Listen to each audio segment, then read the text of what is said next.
नमस्कार दोस्तों, अगर आप सभी जो है मैट्रिक वार्षिक परीक्षा 2027 में शामिल होने वाले हैं तो ये वीडियो आपके लिए बहुत इंपॉर्टेंट होने वाली है।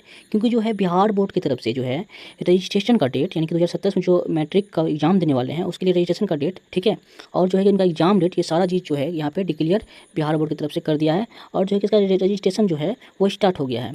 चलिए करके बात करते हैं कि इसमें क्या सब क्या होने वाला है ना, कि एग्ज़ाम कब होगा, है ना, और जो है रजिस्ट्रेशन में क्या सब लगेंगे, कब से कब तक इसका एग्जाम डेट है, कब से कब तक रजिस्ट्रेशन का डेट है, सारा चीज़ इस वीडियो में एक एक करके बात करने वाले हैं।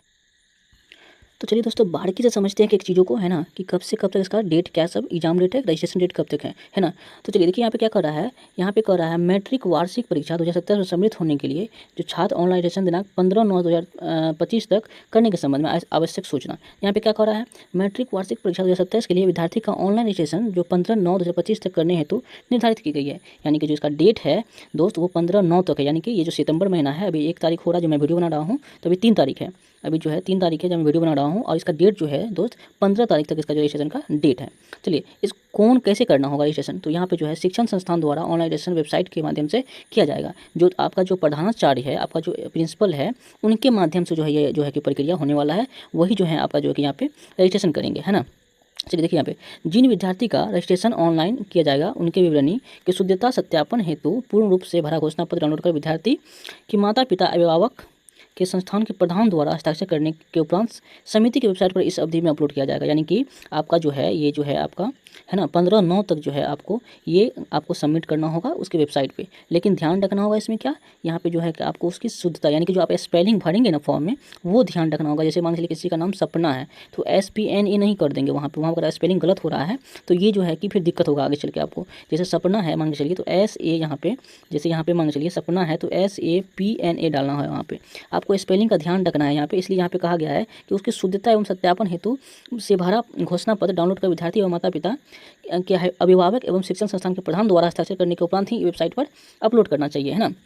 दूसरा चीज़ कह रहा है कि उनका अपार आईडी जो है आधार से अंकित करने के संबंध में, यानी कि जो है आपको अपार आईडी बनाना पड़ेगा। अपार आईडी कैसे बनेगा, जनरेट कैसे होगा, वो आपको किसी भी कैफे वाले से आप बनवाइएगा तो बना देगा, तुरंत बन जाता है। आपका जो आधार से मोबाइल नंबर लिंक होना चाहिए, वहाँ पे जो है आपका बन के रेडी हो जाएगा। चलिए ये तो समझ गए। अब नीचे आते हैं, अब ये क्या कह रहा है, देखिए क्या कह रहा है, पंजीयन अनुमति आवेदन पत्र कॉलम 4 में यदि अभ्यर्थी अपार आईडी आवंटित है तो उसको प्रविष्टि की जाएगी। तो इसका मतलब ये हुआ कि इसका जो आपको फॉर्म मिलेगा उसमें 4 नंबर पे जो कॉलम पे वहाँ अपार आईडी को फिलअप करना है ना, है ना। पंजीयन अनुमति के आवेदन पत्र कॉलम 17 में अभ्यर्थी का आधार नंबर अंकित किया जाएगा। यदि अभ्यर्थी का आधार कार्ड नंबर आवंटित नहीं हुआ है तो इस आशय की घोषणा कॉलम 18 में अनिवार्य रूप से की जाएगी। इस विषय से संबंधित स्पष्ट निर्देश पंजीयन अनुमति आवेदन प्रपत्र कॉलम 17 एवं 18 में स्पष्ट निर्देश अंकित है। यानी कहा गया है कि 17 जो 18 है उसमें आधार को लेकर जो है सारा डिटेल दिया गया है कि आपको अगर आपके पास आधार नहीं है तो आप क्या कर सकते हैं, या फिर आधार आप दे रहे हैं तो उसमें क्या सब प्रावधान है ना, उसको आप पढ़ें। जब आप फॉर्म भरेंगे तो उस समय जो है कि आपको ये सारी चीज़ों को ध्यान में रखना है ना। चलिए आप यहाँ बात करते हैं नीचे में क्या कर रहा है, देखिए यहाँ कह रहा है मैट्रिक वार्षिक परीक्षा। अब बात करते हैं कि एग्जाम डेट क्या है। देखिए एग्जाम डेट जो है आपका, एग्जाम जो डेट है 1 तारीख 3वां महीना 2027, यानी 2027 में जो आपका एग्जाम है वो मार्च में 1 तारीख को इसे स्टार्ट होने वाला है ना।